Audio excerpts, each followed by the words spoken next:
The Money Show, your one-stop destination for all personal finance queries. I am Snehi Shah. You're watching ET Now. We have lined up a power-packed show for you today. First up, in our Know Your Fund Manager segment, we have Ajay Khandelwal, the fund manager at Motilal Oswal Mutual Fund, joining us to talk about his fund managing style and strategies, the sectors he likes and where he sees the market heading.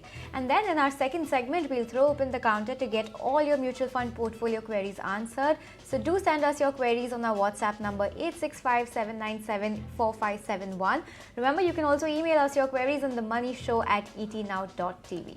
Now, we have lined up a power-packed show for you today. First up, it's in our Know Your Fund Manager segment. We have Ajay Khandelwal, the fund manager at Motilal Oswal Mutual Fund, joining us to talk about his fund management style and strategies, the sector he's liking, and his strategies going ahead and where he sees the market heading. And finally, in our second leg of the show, we'll throw open the floor to all of your mutual fund related queries. So do keep sending us your queries on our WhatsApp number 865-797-4571. Or remember, you can also email us your queries on themoneyshow@etnow.tv.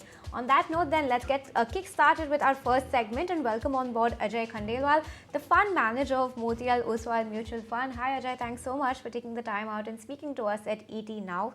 And first up, just run us through the basics, run us through some of the funds that you manage at present, and what's the total AUM that you are currently managing? Yeah, hi. Thanks for having me on the show. So I'm managing 4 schemes: large and mid cap, small cap, tax saving, and manufacturing. All in put together, I'm managing around 15,000 crore of AUM. And all these schemes have different mandates, so they are run in a different way. The portfolios are fairly different from one another. And in terms of performance, all of them are performing, fortunately, really well. Well, that's great to know. Could you describe your fund managing style for us? Would you say you are more value oriented or are you more growth oriented? Right. So at Moti, as a fund house, we are focused primarily on growth. Okay. And also in growth, what we look at is that how that growth actually is funded, whether this is a growth which is coming through balance sheet or this is a growth which is more self-sustainable in basis. So for us, we look at those industries where there are inherent growth drivers which are growing faster than the industry, and the runway for growth is high. So we are looking those kind of structural stories. And in terms of valuation, I think we are fairly cautious about valuation. So if you look at our portfolio, we primarily look at PEG ratio, which is price earning to growth ratio. So our portfolios are fairly diversified, and they have best of the earnings and return ratios in the industry. Okay, so how would you describe your investment strategy to us? What are some ways in which you gauge a stock or a sector? What are some factors that you consider before investing into a stock? So for us, the important thing is what is the growth profile of the industry. Now, there are certain industries which are at industry level, they are growing at mid-teen range. For example, if I have to give you, you look at quick commerce, you look at jewelry, these industries themselves are growing fairly fast. And if you look at the landscape, for example, in jewelry, the unorganized sector is still more than 2/3 of the industry. So there you understand that there is organized guys have a lot of runway to cover. And these businesses, they don't require too much of capital. So one, you have growth runway available. Second is these industries are not very capital intensive. And competition is also fairly limited. So I think these are the kind of businesses that we look at. In terms of other structural stories, if I have to take an example, you look at power sector where the inherent consumption is increasing because of factors such as whether it is the AI which is driving EV adoption, which is driving growth. And at the same time, the world has not seen too much supply coming into the sector. So whether it is cable companies, grid automation companies, turbines, generators, all of them seeing demand which is far higher than supply. So we look at industries where growth is driven by some of these factors and the competition is limited, so there is no pricing and margin pressure. So I think these are some of the things where I've given you a couple of examples. Some are structural industries, some are the ones where the demand supply is extremely in favor of these industries. So this is what we look at. Then there are other structural stories, for example, healthcare in India, where the generally the bed availability, the skilled resources are fairly limited. So those are the kind of things we look at. Okay, point taken. Let's zoom out a little, talk about the macros a bit more now. How do you assess market conditions before you make an investment decision? And how do you handle the periods of volatility that the markets see? Because the markets are ever volatile, and we've just seen a very recent sharp correction, if you could call it that, coming for our markets. Tell us your strategy. Tell us how you maintain a calm head. Tell us how you maintain composure when it comes to markets like this, because retail investors who are handling their own money often get really scared. Here you are handling 4 schemes, 4 funds, 15,000 crore AUM. Tell us how you keep a level head when you see markets fluctuating the way they do.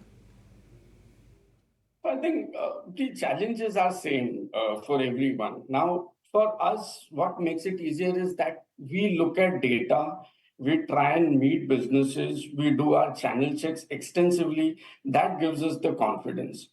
So we are very clear in our thought process which are those industries which are facing tailwinds and the ones which are facing challenges. Now, our portfolios are aligned towards generating alpha.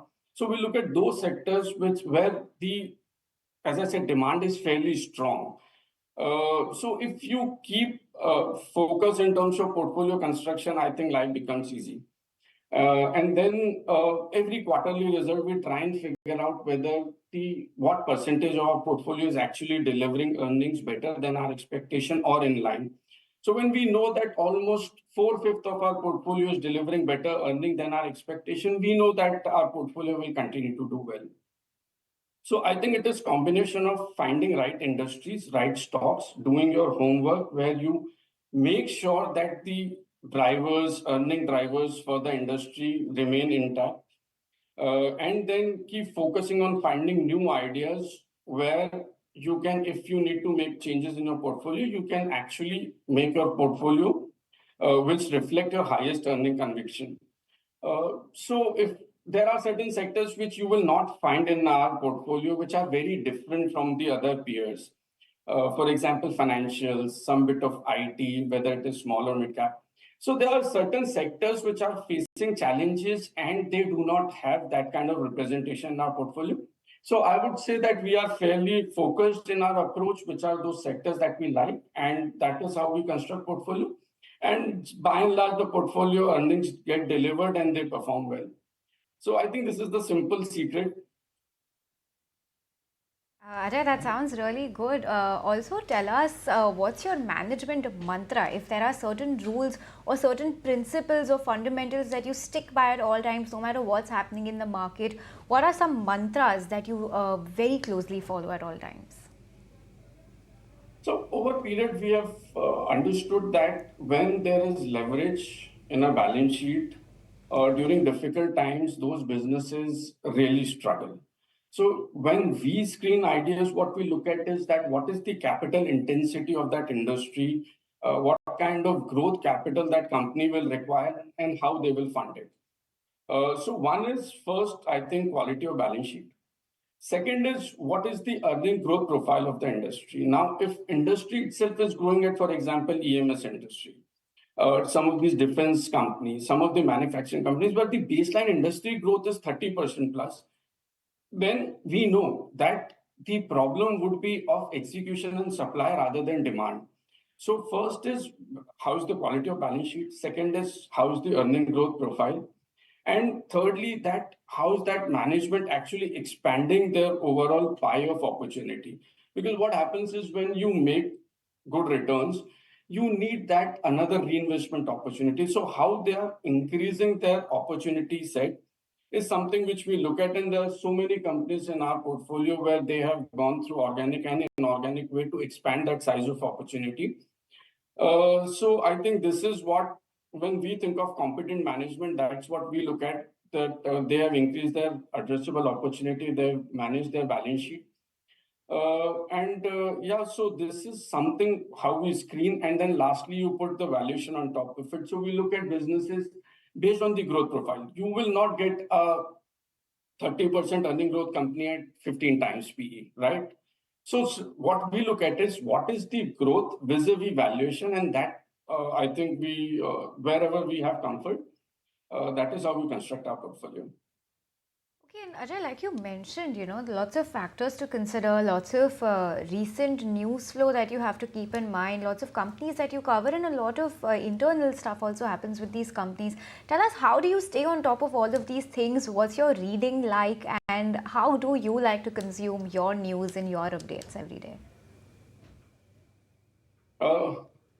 So generally, see, as investors, I think there is so much of data that we actually need to cut down on the noise, because there's so many regulatory changes which continue to happen. Then you have these raw material prices which change, which will impact the margin of businesses. Then there are these order flows that continue to come.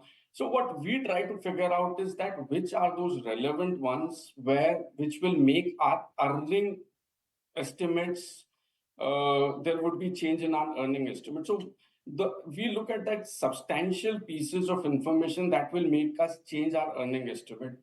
So we go through different data sets. We have ascribed to a lot of data sets. We do conferences, meet management, do our own channel checks. The fund managers, analysts, they travel to a lot of these cities and figure out how businesses are doing. So we are more micro in terms of managing our portfolio, and in terms of macro challenges, if I have to think of it, I mean, fortunately, India is not going through that kind of trouble, whether it is our exchange rate, our current account deficit, the NPA in the cycles, in the system. Most of these things are contained. So last 3 years, macro has actually been better compared to if I have to look at other countries. So we also look at this interest rate cycles, how they are placed. We look at how exchange rates are behaving, how forex markets are behaving. But by and large, I think at the end of the day, it comes down to how you pick your stocks. What are those factors that impact those businesses in your portfolio? So there, I think we are fairly focused in that way.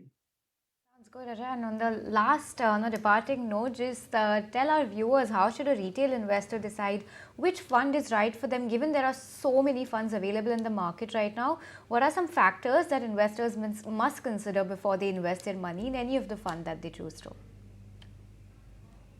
Yeah, so I think it depends on the investment horizon. I think that is extremely important, because if it is investment horizon is say 2-3 years, then I think large and mid cap is a great fund. But if the investment horizon is 5 years, then I think because of the earning growth profile of small cap companies, I think small cap is a great investment option.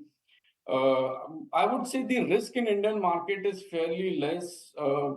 We keep talking about it, about valuation, but personally, I believe that because the balance sheets are so healthy at this point in time, I believe that Indian markets, there are a few industries which will continue to grow at a much faster pace. So a lot of money is to be made in Indian markets. So I believe based on investment horizon, I think for tax purposes, I think tax ELS is still a great option. But generally based on investment horizon, if it is 2 to 3 years, I think large and mid cap is a great fund. Otherwise, anything above that, I think small cap is something which investors should look at. Ajay, it's been a pleasure speaking to you. Thank you so much for joining us at ET Now, taking the time out to chat with us and to inform our viewers about all the important factors to consider before they invest into a mutual fund scheme. On that note, Ajay, we'll let you go. Once again, thanks so much for joining us.